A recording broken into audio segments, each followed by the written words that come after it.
PM Modi ने कहा, मैं कब तक रिस्क लेता रहूंगा। देश के सामने आकर अचानक से दे दिया बहुत बड़ा बयान।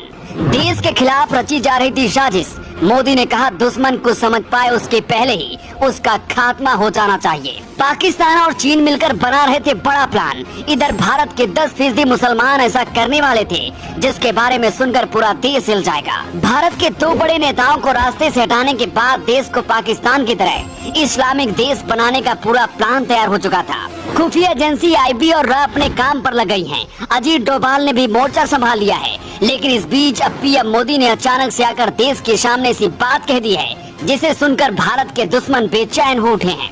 पैगंबर विवाद और नूपुर शर्मा के मामले में शांत रहने वाले पीएम मोदी ने देश की सुरक्षा को लेकर कह दिया है कि अब मैं और रिस्क नहीं ले सकता। दुनिया भर में 50 से ज्यादा मुस्लिम देश हैं, लेकिन एक भी हिंदू देश नहीं है। PFI यानी popular front of India Bharat को 2047 तक मुस्लिम देश बनाने की प्लानिंग कर रहा था। बिहार पुलिस ने ऐसे 3 आतंकियों को पकड़ा है जिनके पास से बिहार पुलिस को ये सबूत मिले हैं जिसमें कई बड़ी साजिश रची गई थी। प्लान के मुताबिक भारत के 10% गरीब, कमजोर और कम पढ़े लिखे मुसलमान इस मिशन में शामिल होंगे। आतंकियों ने अपने इस मिशन का नाम दिया था इंडिया 2047।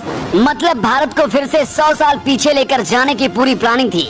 इधर समुद्र के रास्ते में भारत को पाकिस्तान और चीन से खतरा बढ़ रहा है। चीन पाकिस्तान की जल सेनाओं ने मिलकर 12 जुलाई को अभ्यास किया था। मोदी भारतीय जल सेना के एक सेमिनार में शामिल होने पहुंचे थे जहां बहुत बड़ा ऐलान कर दिया। मोदी ने कहा कि मैं और रिस्क नहीं ले सकता हूं। जो हथियार दूसरे देश के जवान उपयोग में ला रहे हैं उनसे ज्यादा खतरनाक हथियार हमारे जवानों के पास होंगे। इसके पहले दुश्मन कोई प्लानिंग करे, पहले ही भारत दुश्मन को तबाह कर देगा। मोदी ने कहा कि भारत के जवान आने वाले दिनों में सबसे ज्यादा ताकतवर होंगे। भारत ने खतरनाक मिसाइल S-400 को रूस से लिया है। पानी के रास्ते समुद्र में से तैनात किया जाएगा। ये मिसाइल एक साथ 36 निशाने लगाकर 70 मिसाइलें दाग सकती है। मतलब आप समझ सकते हैं कि इसके बाद क्या हो सकता है। देश को अंदर और बाहर के बड़े खतरे से सेना ही बचाती है। इसीलिए मोदी ये चाहते हैं कि भारत की सेना इतनी ताकतवर हो कि कोई भी देश आग उठाने से पहले 10 बार सोचे। पिछले कुछ दिनों से जिस तरह से 57 मुस्लिम देशों ने भारत के खिलाफ बोला है उससे साबित होता है कि भारत के अंदर पल रहे PFI जैसे संगठनों को इसका समर्थन मिल रहा है। अगर कोई बड़ी साजिश होती है तो ये देश भारत के खिलाफ जंग लड़ने के लिए तैयार हो जाएंगे। पीएम मोदी कभी भी खुलकर नहीं बोलते, लेकिन 50 साल आगे तक का प्लान लेकर चलते हैं।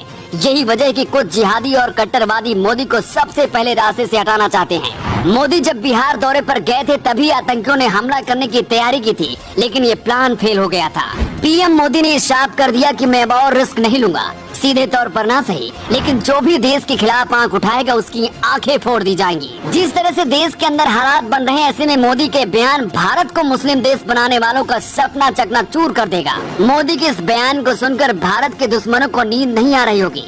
क्या पीएम मोदी को भारत के अंदर PFI जैसे संगठनों को पूरी तरह से खत्म कर देना चाहिए? आप अपना जवाब कमेंट बॉक्स में देकर जरूर बताइएगा, क्योंकि जब भारत के अंदर ही ऐसे संगठन रहेंगे तो साजिशें रचते रहेंगे।